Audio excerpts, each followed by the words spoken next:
Ibinahagi naman ni Bicol Saro Party List Representative Cherry Ridon ang ilan sa mga paghahanda na kanilang isinasagawa na may kinalaman sa pag-alboroto ng Bulkang Mayon sa Bicol. Ang buong detalye ihatid ni Julian Bunag live mula sa Batasang Pambansa. Julian.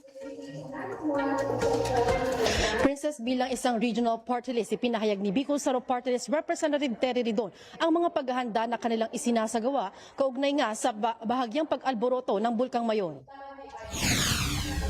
Sa patuloy na paglikas ng mga residente sa kanilang mga tahanan mula sa iba't ibang lugar sa bayan ng Albay at iba pang karatig na bayan nito sa Bicol dahil sa itinaas na alert level ng PhilVox. Ayon kay Representative Terry Ridon, mahigpit din nilang binabantayan ang posibleng maging aktibidad ng Bulkang Mayon. Ayon pa sa kongresista, karamihan sa operational funds na mayroon ng Bicol Saro Party List ay kanilang ginagamit para sa ganitong mga pagkakataon.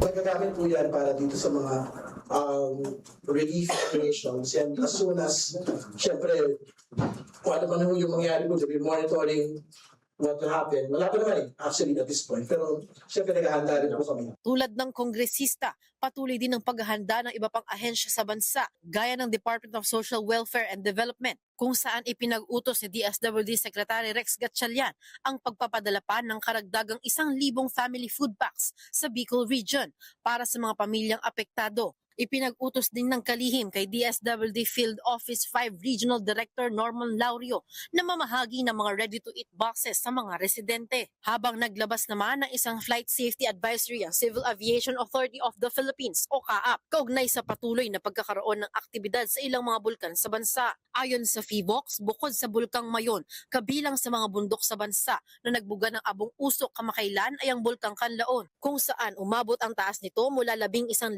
talampakan hanggang 15,000.